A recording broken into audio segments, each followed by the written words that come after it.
Oui, c'est commencé. Alors, nous commençons la partie 2 de la puissance de la louange. Et on va aller voir dans la Bible, dans Actes 16, 23 à 26. Nous allons voir ce qui est arrivé pendant que Paul priait, il louait. Alors, dans Actes 16, 23 à 26. Après qu'on les eut chargés de coups, ils les jetèrent en prison en recommandant au geôlier de les garder sûrement. Le geôlier, ayant reçu cet ordre, les jeta dans la prison intérieure et leur mit les ceps aux pieds. Vers le milieu de la nuit, Paul et Silas priaient et chantaient les louanges de Dieu, et les prisonniers les entendaient. Tout à coup, il se fit un grand tremblement de terre, en sorte que les fondements de la prison furent ébranlés. Au même instant, toutes les portes s'ouvrirent et les liens de tous les prisonniers furent rompus. Voyez-vous, ils se sont mis à louer plutôt qu'à critiquer le fait qu'ils étaient en prison, possiblement pour des accusations qui étaient non fondées. Alors, ils auraient eu raison de se plaindre, mais ils ne l'ont pas fait. Ce qu'ils ont fait, c'est qu'ils ont chanté, puis ils ont prié, puis le Seigneur a répondu pendant qu'ils louaient le Seigneur. Alors, voyez-vous l'importance de louer Dieu en toutes circonstances, bonnes ou favorables. Et aussi, Dieu y répond toujours à nos prières et louanges. Il y a 4 sortes de réponses possibles à nos prières.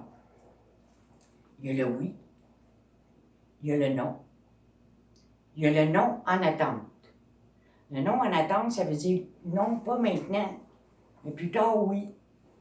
Je vais vous donner un exemple. Il y a une dame comme ça que je connaissais, puis elle désirait avoir une voiture. Puis elle me disait, je pense que le Seigneur ne veut pas que j'aie une voiture et tout ça. Et à un moment donné, elle était allée voir le médecin, puis elle avait des cataractes à ses yeux. Alors, ils l'ont opérée. Puis après ça, elle voyait très, très bien. Et puis là, elle a eu sa voiture par la suite. Voyez-vous, il y a des fois, le Seigneur, il nous donne pas tout de suite, mais peut nous donner plus tard. Peut-être parce qu'elle aurait été en danger pour elle-même, ou peut-être en danger pour les autres aussi. Alors, il y a le non en attente aussi. Et la 4e, c'est au-delà de ce qu'on demande. Dans Éphésiens 3:20, il dit « Or, à celui qui peut faire, par la puissance qui agit en nous, infiniment au-delà de tout ce que nous demandons. » Merveilleux.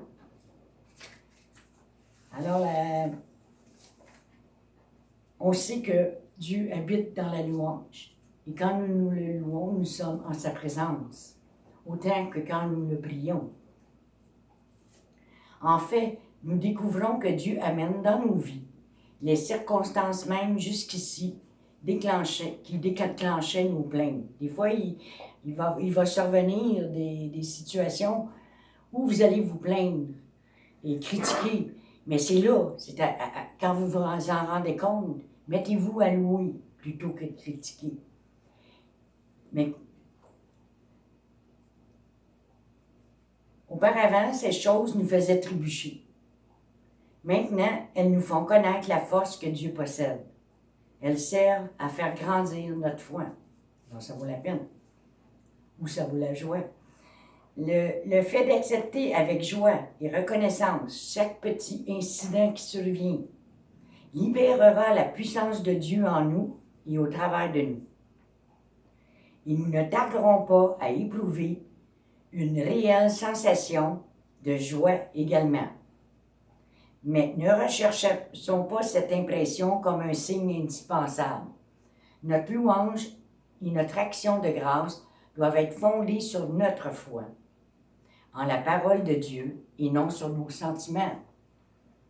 Bien sûr que les mauvaises options existent. Nous avons déjà parlé de notre responsabilité dans les choix que nous faisons et de leurs conséquences. Mais Dieu promet de faire concourir toutes choses, même nos erreurs, à notre bien, si nous lui faisons confiance. Il est possible que Dieu veuille vous retirer de votre situation ou de votre travail actuel. Il est néanmoins essentiel que pour l'instant, vous l'acceptiez avec joie et que vous en remerciez Dieu. En effet, si nous disons merci pour toute difficulté, nous soumettant à chaque pas à sa volonté, Dieu peut alors nous placer là où il veut. Si Dieu nous avait voulu aujourd'hui à un autre endroit, soyez donc sûrs qu'il vous y aurait déjà placé. Remerciez-le pour la condition dans laquelle vous vous trouvez maintenant. Si Dieu, par son Saint-Esprit, vous montre l'erreur que vous avez commise il y a 15 ans, en choisissant délibérément l'opposé de sa volonté, à votre égard, confessez maintenant votre faute. Demandez-lui pardon. Remerciez-le et priez-le de vous diriger afin de réparer le tort que vous avez pu causer à autrui, si c'est possible de le faire. Remettez ensuite le reste de votre vie totalement entre ses mains. Ayez foi que dès à présent, c'est Dieu qui en prend soin. Et louez-le, remerciez-le pour les circonstances actuelles de votre vie, telles qu'elles sont, dans les moindres détails. Vous découvrirez peut-être que très rapidement, la puissance de Dieu vous tire de votre situation présente, ou bien vous observerez que sa puissance vous transforme au sein des circonstances mêmes. Quoi qu'il arrive, continuez à remercier Dieu. C'est lui qui a tout en main. Dans Philippiens 4, 11 à 13, je vais vous le lire. J'ai appris à rester heureux, quels que soient les événements extérieurs. Écrit Paul en prison. Alors, il est en prison, là. On ne devrait pas être trop heureux d'être en prison. Il continue en disant, je sais maintenant vivre dans l'adversité comme dans la prospérité. En tout et partout, j'ai appris à vivre dans la pauvreté et dans l'abondance. Je puis tout par la force de celui qui habite en moi. Il est important que nous apprenions à réagir par la foi et la louange dans n'importe quelle situation, que les conséquences en soient visibles ou non. Au fur et à mesure que nous apprenons à presser sur le bouton de la louange et non sur celui de la panique, nos vies et notre attitude s'en trouvent transformées. Que la cause extérieure soit dramatique ou insignifiante. Nous avons tous bien des occasions de reconnaître la main de Dieu dans les circonstances de notre vie quotidienne. Combien en ratons-nous? Les résultats de nos réactions sont cumulatifs. À chaque pas de foi, il devient plus facile de croire. De même, chaque fois que nous permettons à notre incrédulité de nier la présence et l'amour de Dieu dans une situation pénible, les résultats négatifs s'accumulent. Et il devient de plus en plus difficile de mobiliser notre volonté pour croire un tant soit peu. C'est certain que quand nous sommes affligés et tout ça, et que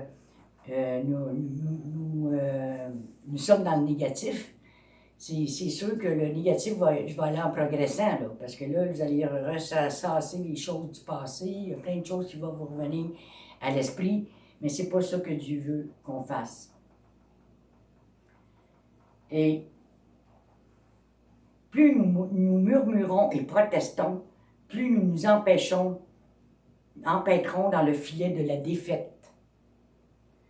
Nos petites plaintes s'ajoutent les unes aux autres, jusqu'à former une montagne de lamentation.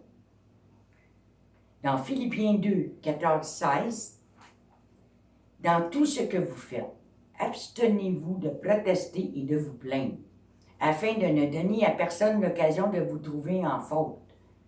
Vivez une vie pure et irréprochable, en authentique enfant de Dieu, dans un monde dégénéré et corrompu. Brillez comme des flambeaux au sein de cette humanité, en lui apportant la parole de vie.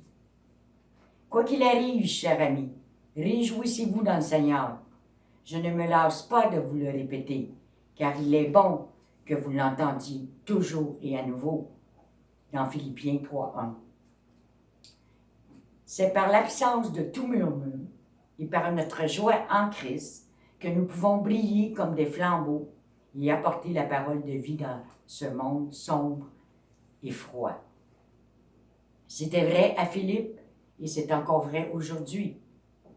Arrêtons donc de nous lamenter et louons le Seigneur pour l'obscurité et le mal qui nous environne.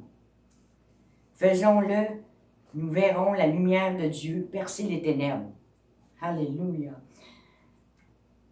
Regardez dans votre vie, avec l'aide du Saint-Esprit, les situations où vous n'avez pas demandé à Dieu de vous pardonner. Écrivez-le sur un papier.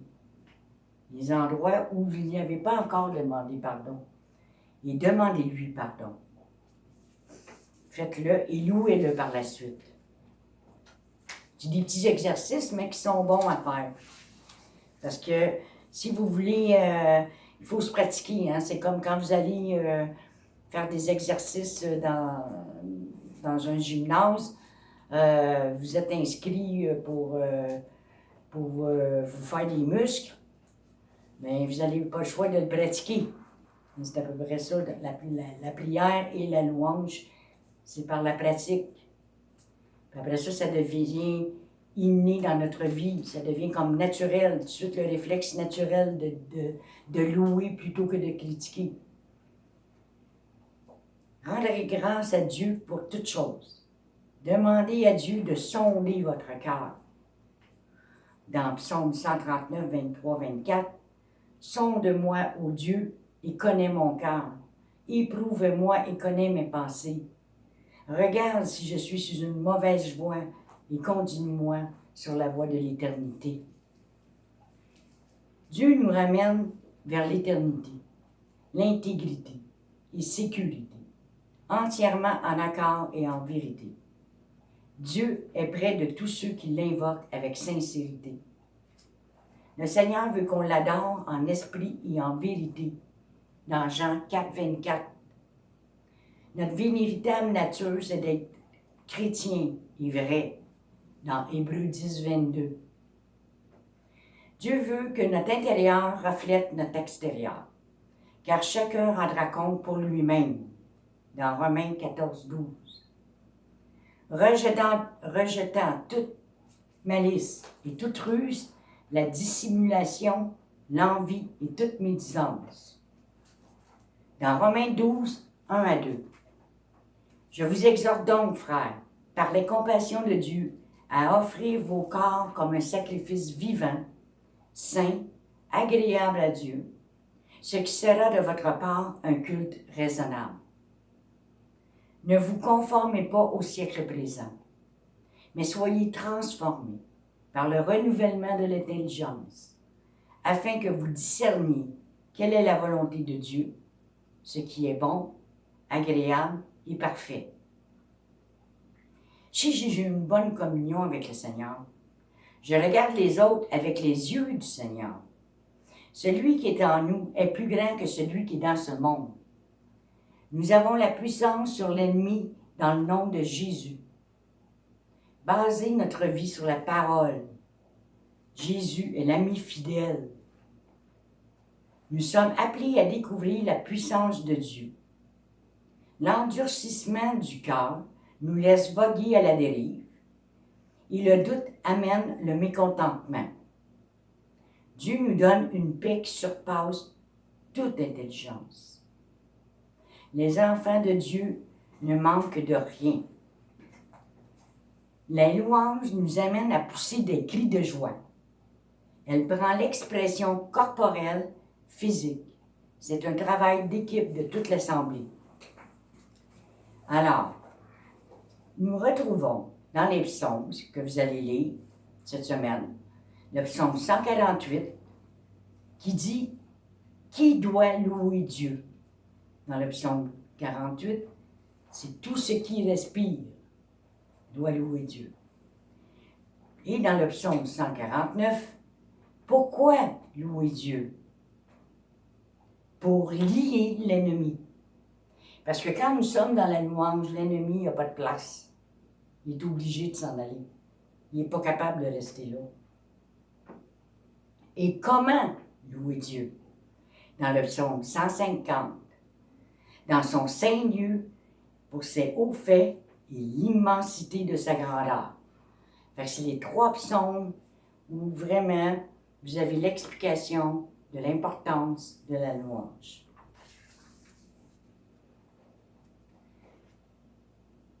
Louez Dieu, car il nous permet d'agir en son nom. Soyez reconnaissants. Ce n'est pas seulement un privilège d'utiliser le nom de Jésus, mais un devoir.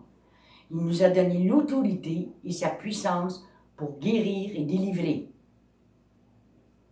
Et dans Jean 14, 13, 14, il dit « Et tout ce que vous demanderez en mon nom, je le ferai, afin que le Père soit glorifié dans le Fils. Si vous demandez quelque chose en mon nom, je le ferai. » Quelle promesse! Si vous avez des difficultés à louer, ou vous ne savez pas pourquoi louer, je vais vous donner des exemples dans la Bible pour vous donner des raisons de louer. Dieu veut qu'on soit dans l'abondance. Ici, dans Jean 10, 10, le voleur ne vient que pour dérober, égorger et détruire. Moi, je suis venu afin que les brebis aient la vie et qu'elles soient dans l'abondance. Vous pouvez louer Dieu pour ça, parce qu'il est venu pour cela. Il est venu pour nous donner cela. Exemple, on a des factures à payer, des dettes à rembourser, des comptes de banque à zéro. Concentrez-vous sur ce que vous avez plutôt que ce que vous n'avez pas. Louez parce que Dieu vous donne la vie en abondance. Vous êtes nés 2 fois et vous avez reçu la vie éternelle gratuitement. Le deuxième point, dans Jean 3, 16, « Car Dieu a tant aimé le monde qu'il a donné son Fils unique, afin que quiconque croit en lui ne périsse point, mais qu'il ait la vie éternelle. » Alors méditez combien Dieu vous aime. Pensez à cela. Dieu, le Créateur de l'univers, m'aime. Il se soucie de moi. Il veut prendre soin de moi. Alors votre enthousiasme sera renouvelé et vous pousserez des cris de joie. Vous pouvez le louer pour ça. Un autre, Ésaïe 41, 10. « Ne crains rien, car je suis avec toi. Ne promène pas des regards inquiets, car je suis ton Dieu. Je te fortifie. Je viens à ton secours. Je te soutiens de ma droite triomphante. » Il prend tous vos fardeaux. Les inquiétudes sont néfastes pour la louange. Remettez vos fardeaux à Dieu. Et un autre, si elle est appelée Dieu, ceux à qui la parole a été adressée, et si l'Écriture ne peut être anéantie, dans Jean 10, 35, les Écritures ne peuvent être abolies. Louez Dieu pour les Écritures, sa parole, son enseignement. Tenez-vous sur les promesses de Dieu. Un autre, il n'y a plus de Juifs ni Grecs, il n'y a plus ni esclaves ni libres, il n'y a plus ni hommes ni femmes, car tous vous êtes un en Jésus-Christ. Dans Galates 3, 28. Louez vos frères et sœurs. Le Saint-Esprit qui est en nous réside aussi chez nos frères et sœurs. Nous avons besoin les uns des autres, reconnaître que nous avons des défauts et que les autres aussi en ont. Pardonnez leurs fautes, comme Dieu nous a pardonnés. et un autre pour le louer. Et la paix de Dieu qui surpasse toute intelligence gardera vos cœurs et vos pensées en Jésus-Christ. Dans Philippiens 4,7, la paix de Dieu. Quand vous entendez des nouvelles du monde qui vous dépriment, peu importe ce qui se passe à l'extérieur, louez-le. Et en le louant, la paix de Dieu va s'installer en vous. Et dans Deutéronome 33, 25, que tes verrous soient de fer et d'airain, et ta vigueur dure autant que tes jours. Dieu nous donne la force. Pendant que nous le louons, Dieu nous donne la force nécessaire pour passer au travers des épreuves de la journée. C'est pour ça que si vous vivez des choses difficiles dans la journée, louez-le.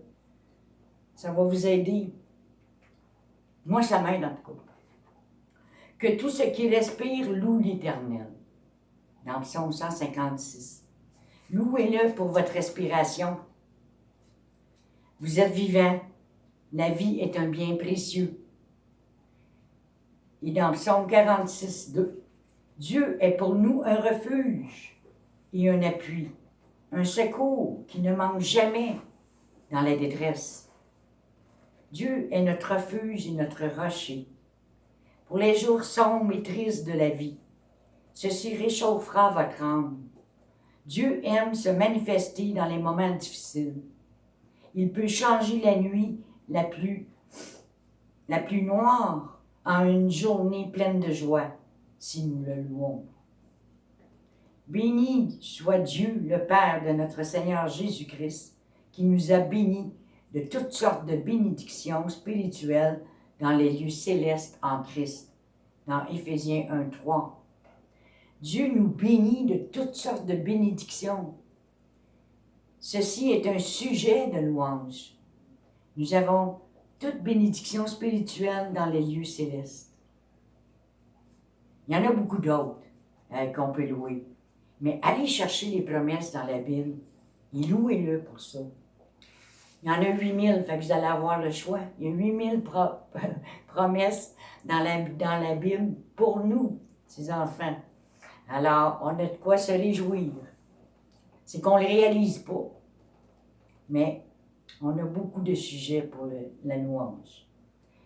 Il y a aussi des gens qui vont dans les églises et qui, surtout les catholiques, quand ils vont dans les églises chrétiennes, mais là, ils posent beaucoup de questions. Moi, je me suis fait poser beaucoup de questions, puis c'est une des raisons pourquoi je vais vous parler des façons de louer.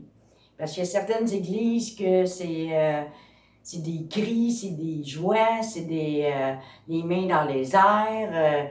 On voit toutes sortes de façons de louer. Mais je vais vous donner les 7 façons même 8.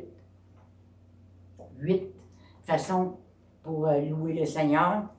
Vous choisirez laquelle vous convient le mieux. Mais ne soyez pas surpris quand vous entrez dans les églises et que vous voyez dans la louange des expressions de joie. La première façon, c'est le yada. Le yada, c'est de lever les mains, car la victoire appartient au peuple de Dieu. Moïse, quand il levait les mains, son peuple était plus fort. Et quand il baissait les mains, Amalek était plus fort.